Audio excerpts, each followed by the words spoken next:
Dalam nama Bapa dan Putra dan Roh Kudus. Amin. Selamat pagi Tuhan Yesus. Terima kasih atas hari baru yang Engkau berikan kepada kami, atas nafas kehidupan yang masih Engkau berikan kepada kami.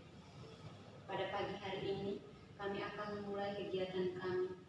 Semoga apa yang kami mulai dalam nama-Mu dapat berguna bagi kami dan masa depan kami. Semua doa dan permohonan ini kami haturkan kehadirat-Mu dengan perantaraan Kristus Tuhan kami. Amin. Dalam nama Bapa dan Putra dan Roh Kudus. Amin. Silakan duduk. Terima Terima kasih. kasih Bu. Hadir semua ya? Ya. Bu. Oke, sebelumnya Ibu mau tanya dulu. Adik-adik semuanya pakai masker ini karena takut virus atau takut ditilang polisi? Takut virus. Oke, takut virus. Jadi hari ini kita akan belajar tentang virus. Tujuannya untuk apa?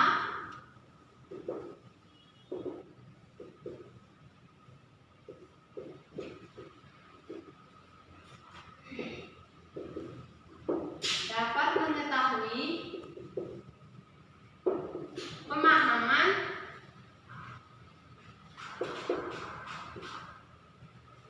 tentang ciri,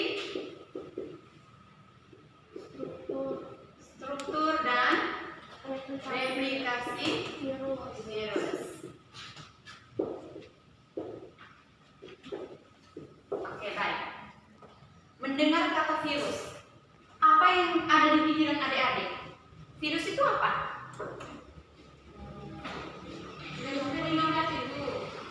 Virus itu tidak bisa dilihat, apalagi Yang penyakit. yang penyakit. Oke. Jadi ketika mendengar kata virus, yang ada di pikiran kita itu adalah berbagai macam penyakit ya. Misalnya ada penyakit AIDS, influenza, apa segala macam itu ada di pikiran kita. Memang benar, virus itu merupakan organisme patogen. Ya, dia merupakan makhluk obligat. Kenapa dikatakan obligat? Karena virus ini dia hanya mampu bertahan hidup pada makhluk hidup.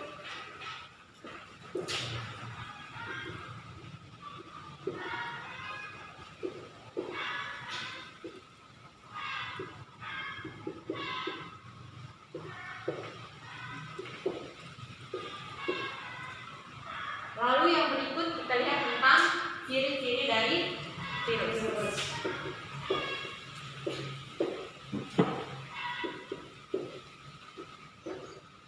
Yang pertama sekali apa yang tadi sudah disinggung ada di belakang.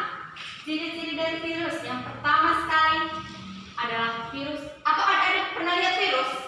Yang pernah, Bu. Belum pernah? Digambar saja ya. Jadi virus itu tidak bisa dilihat dengan menggunakan mata telanjang. Hanya dapat dilihat dengan menggunakan mikroskop. Oke. Jadi ciri virus yang pertama adalah tidak dapat dilihat dengan menggunakan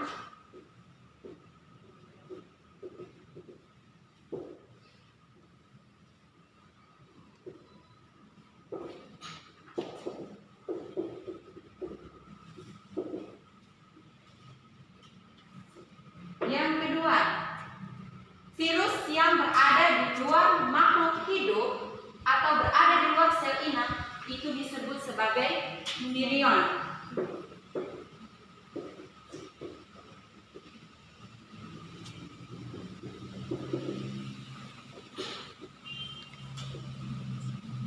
Yang ketiga, ukuran virus itu sangat kecil ya adik-adik, sehingga virus tidak dapat dilihat dengan menggunakan mata telanjang. Yang ketiga, ukuran virus sangat kecil. Berukuran sangat kecil.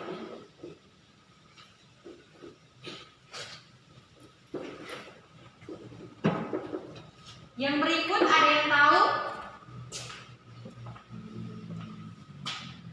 ciri-ciri dari virus? Yang pertama, tidak dapat dilihat dengan menggunakan mata telanjang. Yang kedua, virion, atau jika berada di luar sel inang disebut sebagai virion ya. Yang ketiga, ukurannya sangat kecil sehingga tidak dapat dilihat dengan mata telanjang. Yang keempat, hanya memiliki satu asam nukleat. iya, virus hanya mempunyai salah satu asam nukleat. Kalau pada manusia asam nukleatnya ada dua toh, ada DNA dan RNA. Kalau pada virus dia hanya mempunyai satu asam nukleat saja. Misalnya pada virus bakteriofag dia hanya mempunyai DNA saja. Pada virus HIV dia hanya mempunyai RNA saja. Jadi pada virus dia hanya mempunyai satu asam nukleat.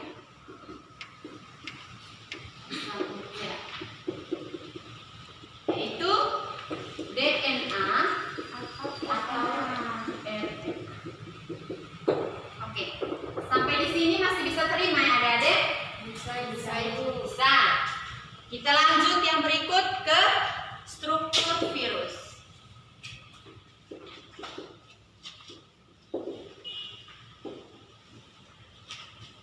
Jadi, struktur pada virus itu bermacam-macam ya adik-adik.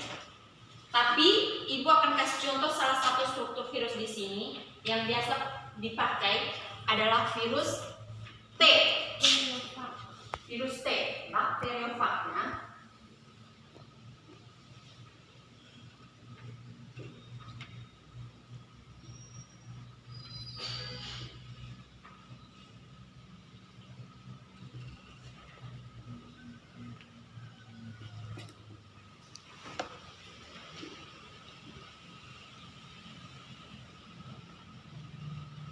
Oke, baik adik-adik perhatikan semua di sini. Ini adalah struktur virus ya. Struktur virus ini dia mempunyai bagian-bagiannya masing-masing. Ini adalah kepala virus. Yang di bagian luar ini disebut kapsid. Ya, pintar sekali. Yang di dalam ini adalah apa? Materi genetiknya. Materi genetiknya itu ini.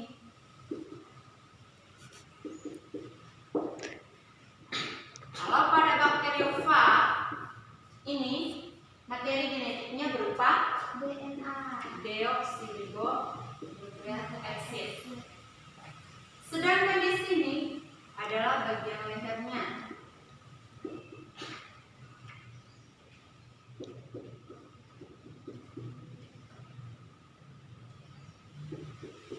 Ini adalah ekornya.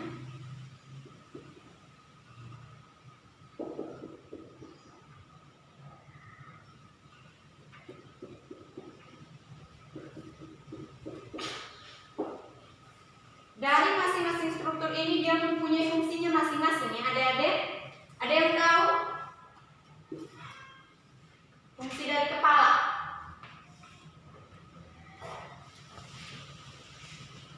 Dari kepala virus ini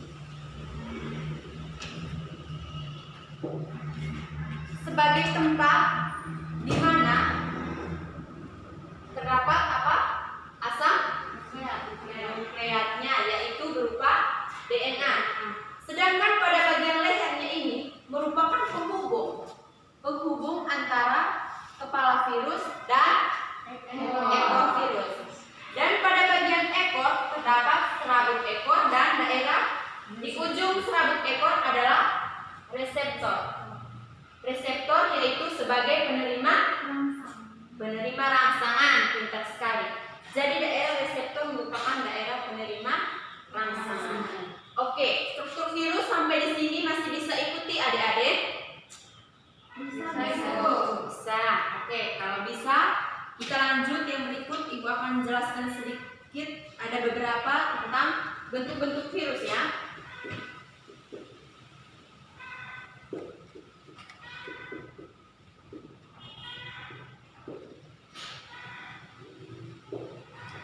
Bentuk-bentuk virus juga ada bermacam-macam ya adik-adik. Nanti di sini ibu akan berapa saja ini. Yang pertama bulat.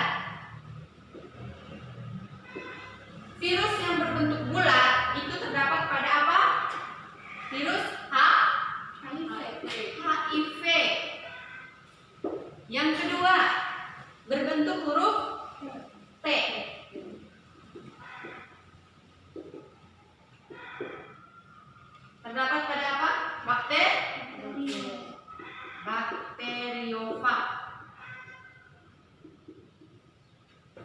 Yang ketiga ada yang tahu? Abdo.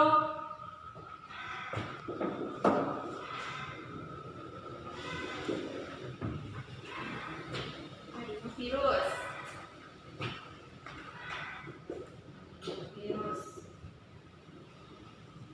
Itu terdapat bentuknya polihedral. Contoh virus. Polihedral. Virusnya Adenovirus. virus. Oke. Yang keempat, Berbentuk filamen atau benang. iya. Filamen atau benang. Virusnya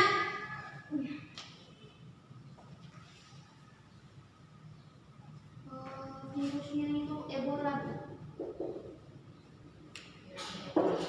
Oke, baik. Jadi di sini ada 4 bentuk virus yang Ibu berikannya. Yang pertama bentuk bulat, yaitu pada virus HIV. Yang kedua berbentuk huruf T, yaitu pada virus bakteriofag atau virus yang menyerang sel bakteri. Yang ketiga berbentuk polihedral, terdapat pada virus adenovirus. Yang keempat berbentuk filamen atau benang, terdapat pada virus Ebola. Oke, ini sisanya nanti adik-adik cari lagi, baca lagi di buku ya. Ini dulu. Oke. Pengertian virus, struktur virus, bentuk-bentuk virus. Sekarang kita lanjut ke replikasinya. Replikasi virus. Pernah dengar kata replikasi?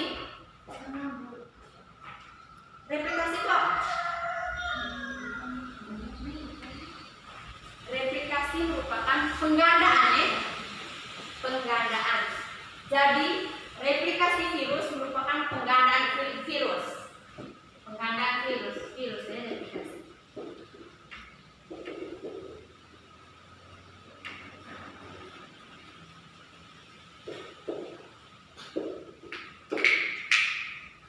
Pada virus itu sendiri ada 2 tahapannya replikasi. Yang pertama dikenal dengan daur replitik. Yang kedua Isogenik. pintar sekali daur isogenik. Kita akan bahas satu persatu ya.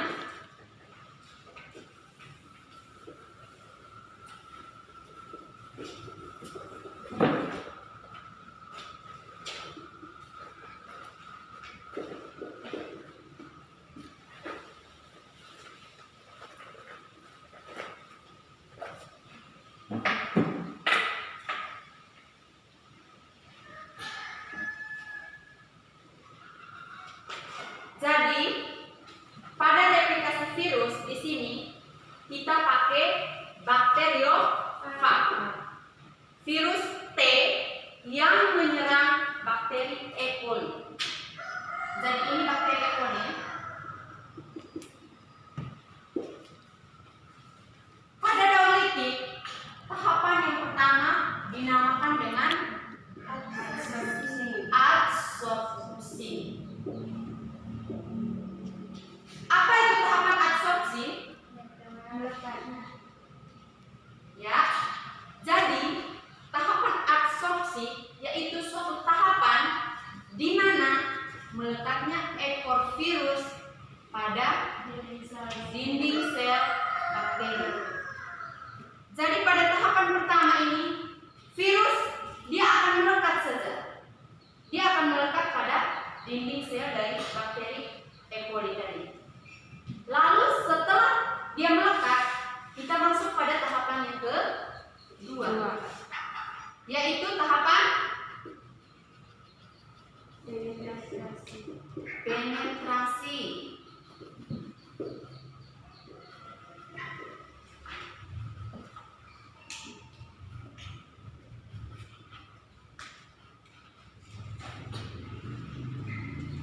Kapan akan terjadi tahapan penetrasi ini ya adik-adik? Perhatikan di sini. Jadi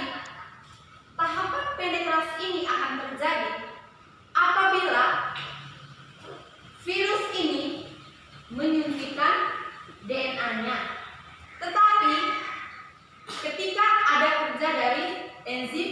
Sintesis. Iya, pintar sekali. Enzim lisosim. Tahapan penetrasi bisa berlangsung apabila ada enzim ini. Karena apa harus ada enzim lisosim di sini, adik-adik? Karena enzim lisosim ini dia berfungsi untuk apa? Melubangi ini dinding sel dari bakteri E. coli ini. Jadi ketika enzim lisosim sudah bekerja untuk melubangi dinding sel bakteri ini, maka virus akan secara otomatis memasukkan apa? Materi genetiknya. Materi genetiknya itu apa tadi? DNA ya.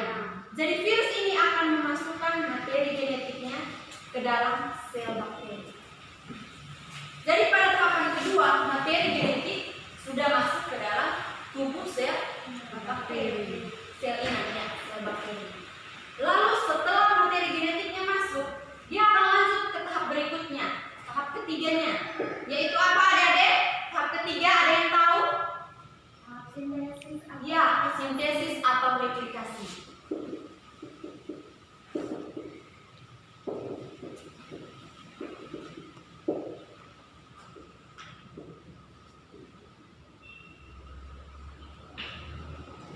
Jadi di sini setelah materi genetiknya dimasukkan ke dalam tubuh sel bakteri E. coli ini, pada tahapan ketiga akan terjadi replikasi atau tahapan sintesis. Akan terbentuk tubuh-tubuh virus yang baru, tetapi belum sempurna. Jadi tubuh-tubuh virus yang terbentuk di sini hanya kepalanya saja, ekornya saja, ini terbentuk tubuh-tubuh virus baru yang belum sempurna pada tahap replikasi atau sintesis. Setelah itu dilanjut ke tahap berikutnya, yaitu tahap perakitan, di mana tadi yang pada replikasi atau sintesis tubuh-tubuh virusnya belum terbentuk secara sempurna toh, masih ekornya, kepalanya saja yang terbentuk. Tetapi pada saat memasuki fase yang keempat ini, perakitan ini, disinilah tubuh virus akan terbentuk secara sempurna. Sudah mulai jadi virus-virus baru yang sempurna. Lalu tahap selanjutnya yaitu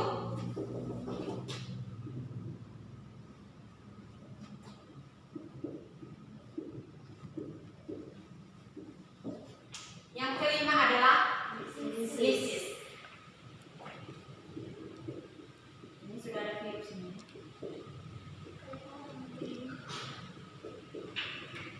Maaf ibu tidak menggambar jadi gambar virusnya seperti ini. Yang penting adik-adik bisa paham ya. Jadi pada tahap yang terakhir dari daun lisit ini, dia akan mengalami yang namanya lisis. Kapan akan terjadi lisis? Ketika virus sudah dalam jumlah yang banyak, maka akan dibantu oleh enzim apa tadi? Iya. Akan dibantu oleh enzim lisosim untuk ini melubangi dinding sel dari bakteri sehingga virus-virus ini akan keluar dan mulai lagi menginfeksi bakteri-bakteri yang baru, mulai lagi dari tahap yang pertama yaitu adsorpsi. Untuk daun litik masih bisa ikuti adik-adik? Bisa.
Jadi pada daur lisogenik yang pertama tahapan absorpsi sama toh. Virus akan melekatkan ekornya pada dinding sel bakteri. Lalu dia masuk ke tahapan yang kedua sama seperti pada daur litik yaitu penetrasi. Jadi dibantu oleh enzim lisosim akan melubangi sel bakteri sehingga virus ini bisa memasukkan DNA-nya ke dalam bakteri E. coli. Lalu perbedaan antara daur lisogenik dan daur litik yaitu kalau pada daur lisogenik setelah tahapan penetrasi ini sebelum ke tahap replikasi atau sintesis dia akan mengalami satu tahapan yang dinamakan dengan penggabungan. Iya, penggabungan. Yang ketiga, tahapan penggabungan itu merupakan di mana DNA tadi sudah dimasukkan DNA dari virus sudah dimasukkan ke dalam sel bakteri atau sel inangnya. Setelah DNA-nya masuk, DNA dari virus ini dia akan bergabung dengan DNA yang dimiliki oleh bakteri. Sudah bisa ikuti sampai di sini? Bisa. Jadi perbedaannya itu di sini. Pada lisis setelah penetrasi, virus akan langsung terjadi proses replikasi atau sintesis. Sedangkan pada lisogenik setelah melalui tahapan penetrasi, dia akan terjadi penggabungan. Jadi DNA yang dimasukkan oleh virus tadi, si virus tadi, dia akan bergabung dengan DNA yang dimiliki oleh bakteri. Gabungan dari DNA yang dimiliki oleh virus dengan bakteri ini disebut dengan profag. Ya, benar sekali. Profag.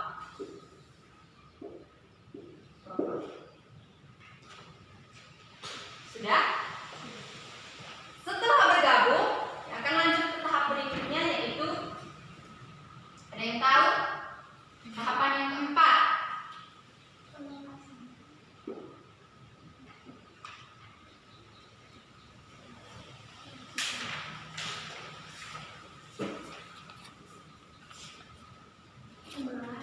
Iya. Tahapan yang keempat adalah pembelahan.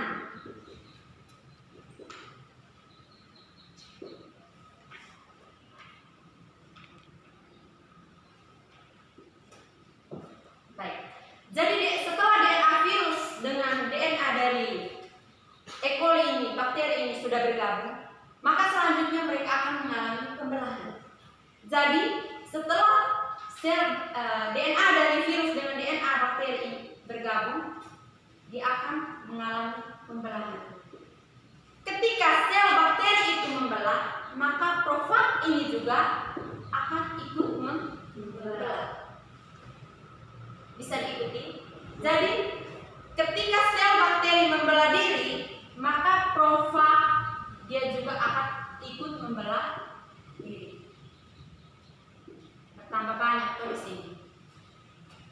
Setelah dia membelah diri, tahap selanjutnya sama dengan pada lisis. Pada litik, dia akan mengalami replikasi atau sintesis.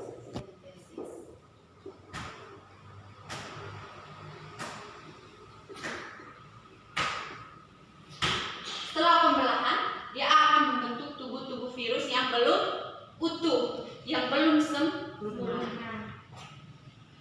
Yang terakhir dia akan mengalami lisis. Perakitan dulu. Yang keempat perakitannya.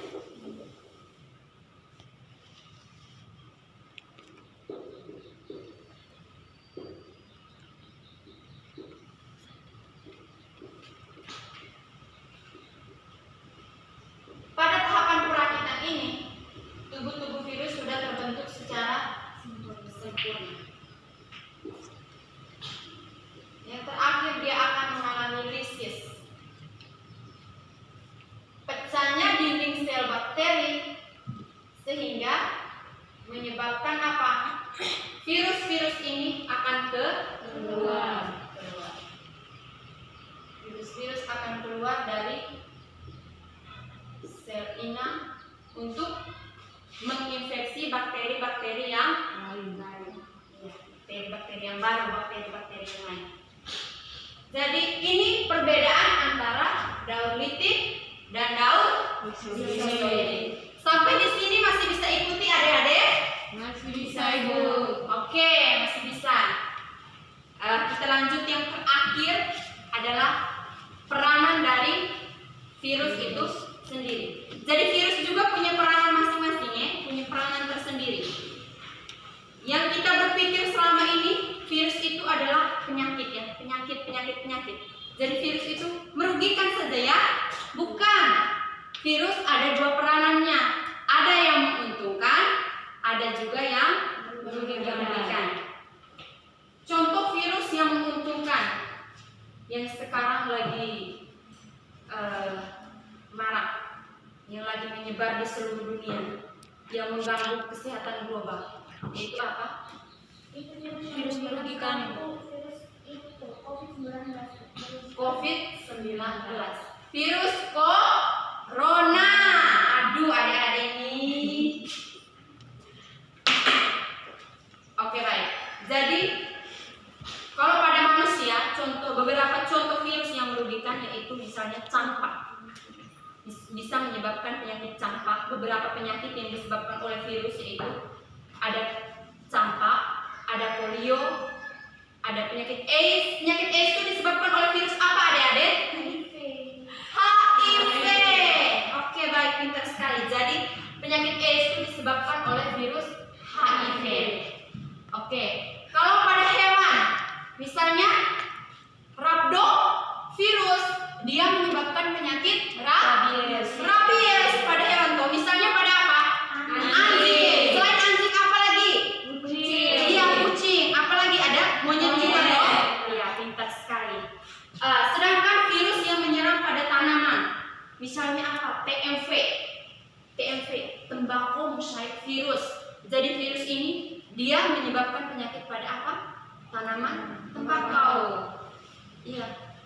Jadi ketika tanaman tembakau itu dia diserang oleh virus TMV ini, maka daun dari tanaman tembakau akan menggulung. Terjadi penggulungan pada daun tanaman tembakau. Terus ada contoh lain lagi yang misalnya pada jeruk, pada padi, menyebabkan penyakit kerdil pada padi yaitu menyerang pada batang dengan akar padi. Tungro ya. Oke, baik. Sampai di sini adik-adik bisa paham? Bisa. Ada pertanyaan? Tidak ada. Oke, jadi kesimpulannya bahwa yang pertama kita lihat virus. Virus itu sendiri merupakan organisme patogen ya. Patogen, penginfeksi yang mampu bertahan hidup atau mampu menginfeksi pada makhluk yang hidup. Jadi dia mampu berkembang biak hanya pada makhluk hidup saja. Kalau pada benda mati maka disebut. Kalau dia berada di luar sel inang maka disebut dengan virial. Terus ciri-ciri virusnya di sini tadi sudah tidak bisa dilihat dengan mata, terus berukuran sangat kecil, tidak bisa dilihat dengan mata kecuali dilihat di gambar. Oke. Terus ini adalah struktur virusnya, struktur tubuhnya. Ada kepalanya yaitu kapsid, ada materi genetiknya, ada lehernya, ekor, serabut ekor, reseptornya. Lalu kita ke bentuk-bentuk virus, ada yang berbentuk bulat, huruf T, polihedral, filamen atau benang. Lalu yang terakhir adalah replikasi virus. Ada dua tahapan, yaitu yang pertama adalah litik dan yang kedua adalah lisogenik. Perbedaan pada litik dan lisogeniknya terletak pada ini. Pada lisogenik setelah tahapan penetrasi, dia terjadi tahapan penggabungan dulu, pembelahan dulu, baru dia masuk ke replikasi. Sedangkan pada litik setelah dia penetrasi, langsung dia masuk ke replikasi. Oke, baik. Jadi sampai di sini tidak ada pertanyaan lagi. Sudah jelas semuanya? Sudah. Oke, baik. Pulang di rumah adik-adik tolong baca lagi ya tentang sejarah virus. Jangan lupa ya baca sedikit tentang sejarah virus dan bentuk bentuk virus. Oke. Sudah pertemuan kita hari ini sampai di sini saja. Mari kita berdiri, kita tutup pertemuan kita pada hari ini. Doa.